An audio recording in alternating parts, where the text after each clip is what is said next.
Basically trigonometry क्या होती है? ट्रिग्नोमेट्री बच्चों तीन शब्दों से मिलकर बनी होती है। पहला शब्द होता है ट्राई, दूसरा शब्द होता है गोनो और तीसरा शब्द होता है मैट्री। देखो बच्चों, ट्राई का मतलब होता है तीन, गोनो का मतलब होता है साइड्स और मैट्री का मतलब होता है मेजरमेंट। यानी कि हम ऐसा फिगर पढ़ रहे हैं जिस फिगर के अंदर कितनी साइड्स होंगी? तीन साइड्स होंगी और उन्हीं साइड्स के मेजरमेंट से रिलेटेड, यानी कि हम उसके अंदर एंगल को मेजर करेंगे, उसकी साइड्स को भी मेजर करेंगे और ट्रिग्नोमेट्रिक रेशियोज निकालेंगे।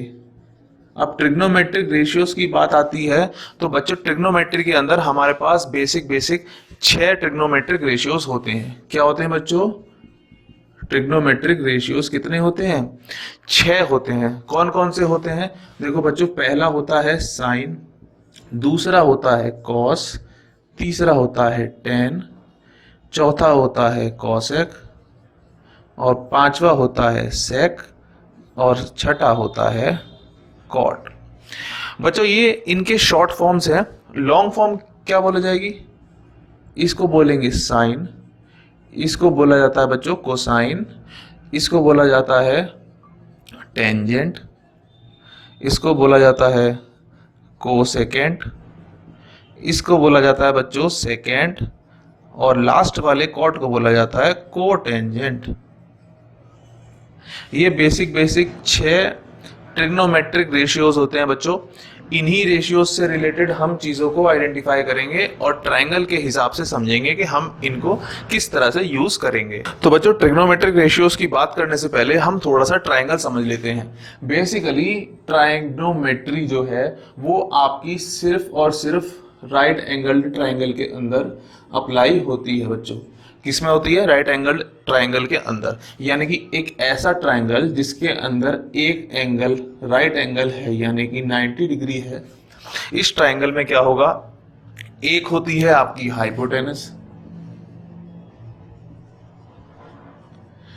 एक होता है बेस और एक होता है परपेंडिकुलर। देखो बच्चों एक चीज ध्यान रखना, ये जो बेस और परपेंडिकुलर है ना, ये एंगल के हिसाब से आपका चेंज होता रहेगा। तो इसके बारे में भी अभी हम थोड़ी सी बात करेंगे किस तरह से चेंज होगा। देखो एंगल बन कैसे रहा है? जब भी कोई हमारे पास एक सेम स्ट्रेट लाइन है, अब इस एक्सिस पर जब ये अपनी पोजीशन चेंज करेगा, मान लो सपोज करो कि उसका इनिशियल पॉइंट यही है, इस इनिशियल पॉइंट से जब एक पॉइंट यहां आ गया तो इन दोनों के बीच में जो डिस्टेंस ट्रेवल हुआ उसकी वजह से एक कोण बना जिसे क्या बोला गया?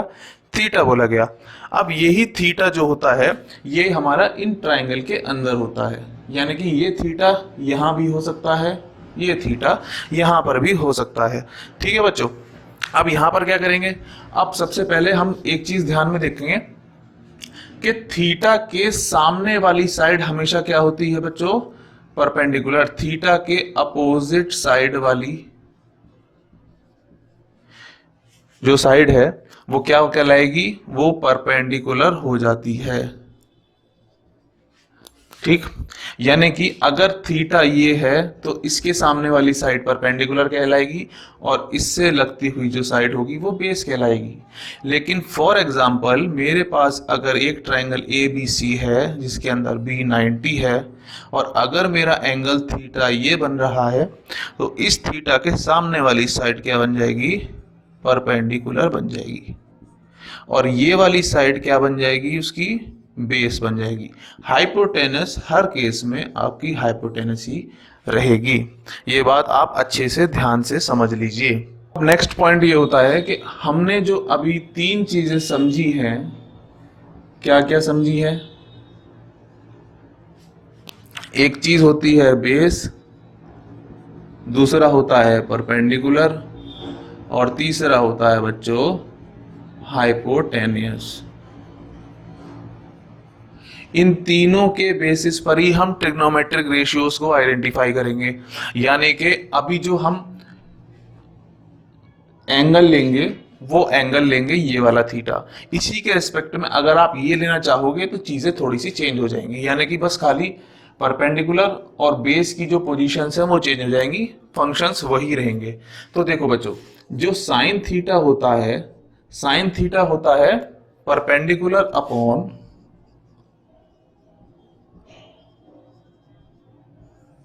हाइपोटेन्यूज। क्या होता है बच्चों? Perpendicular upon hypotenuse. Cos theta होता है बेस अपॉन हाइपोटेन्यूज। ठीक है।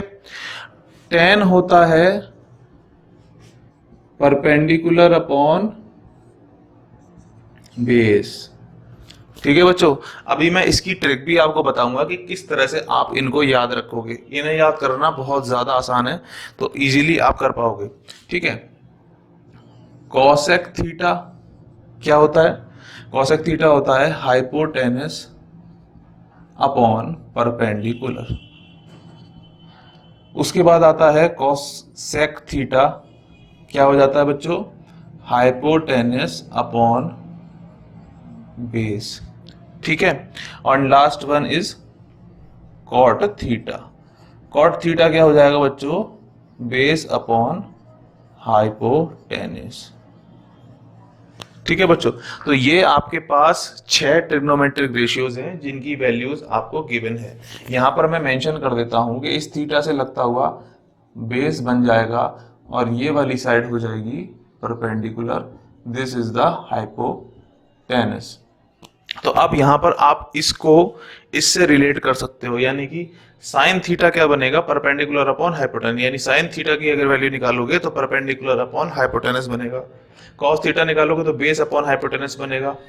टेन थीटा यानी कि क्या हो जाएगा? परपेंडिकुलर अपॉन बेस हो जाएगा।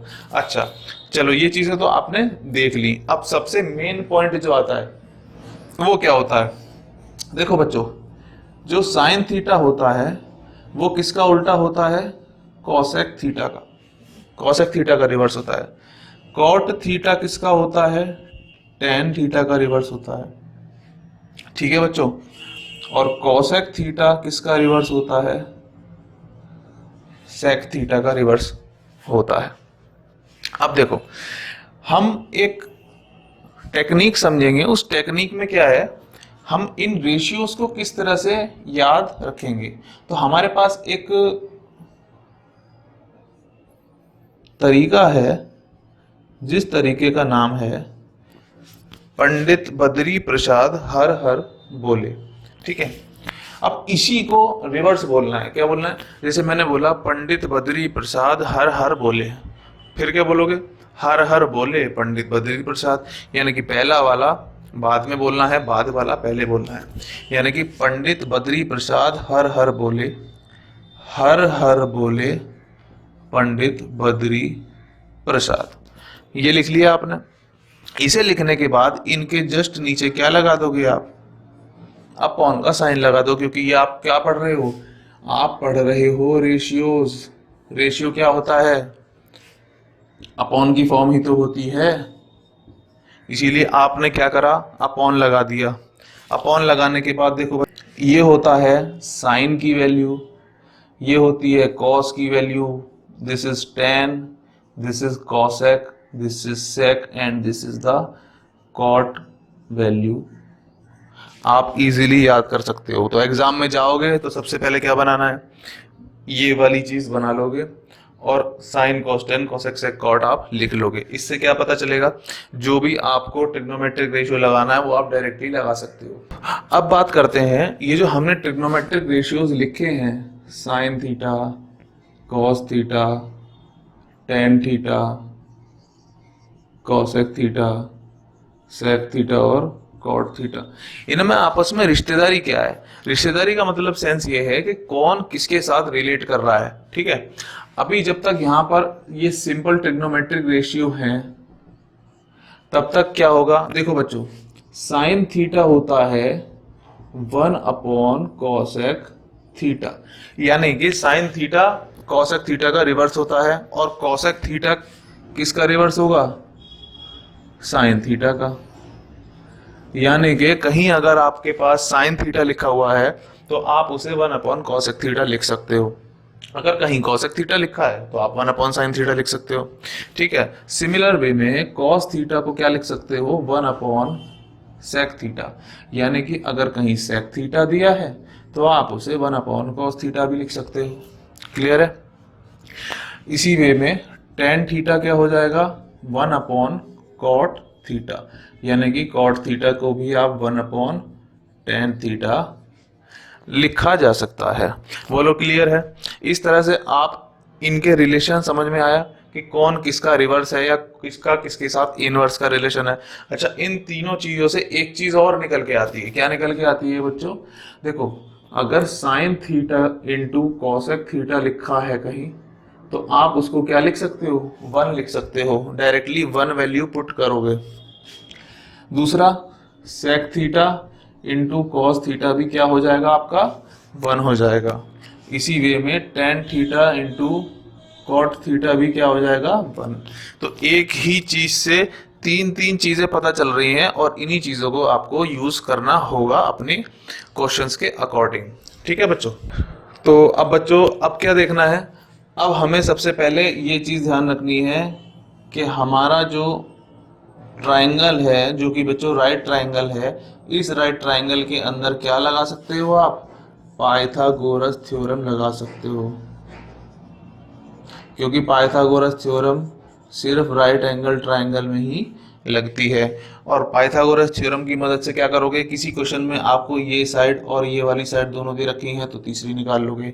यानी कि आपके पास जो रिलेशन होता है वो क्या होता है कि हाइपोटेनस का स्क्वायर किसके इक्वल होता है, बेस स्क्वायर प्लस परपेंडिकुलर के स्क्वायर के बराबर।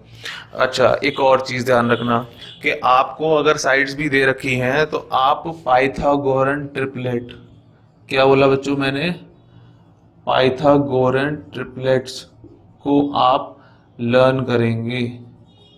पाइथागोरन ट्रिपलेट्स क्या होते हैं? पाइथागोरन ट्रिपलेट्स ये होते हैं कि तीनों साइड्स का ऐसा कॉम्बिनेशन जिसमें इस साइड का स्क्वायर यानी हाइपोटेनस की स्क्वायर किसके बराबर होगा, base square plus perpendicular square के। जैसे फॉर एग्जांपल मेरे पास एक पाइथागोरन ट्रिपलेट लिखा है 5, 12 एंड 13। इसके अंदर क्या होगा, देखो 13 स्क्वायर किसका होता है, 13 का स्क्वायर होता है 169, 12 का 144 और 5 का 25। अगर मैं इन दोनों को सम अप कर दूं तो किसके इक्वल आ गया, 169 के इक्वल आ गया, 144 प्लस 25। तो इसी तरह से आपके पास 5, 12 और 13 का एक पाइथागोरन ट्रिपलेट है। ऐसे कई सारे पाइथागोरन ट्रिपलेट हैं तो आप उन्हें याद कर सकते हैं। ठीक है बच्चों? तो आज ये थी इंट्रोडक्शन वीडियो। इसके बाद अब मैं क्वेश्चन स्टार्ट करने वाला हूँ नेक्स्ट वीडियो के अंदर। अगर आपको वीडियो पसंद आई हो तो वीडियो को लाइक ज़रूर करना और चैनल को सब्सक्राइब भी कर लेना। मिलते हैं नेक्स्ट वीडियो में।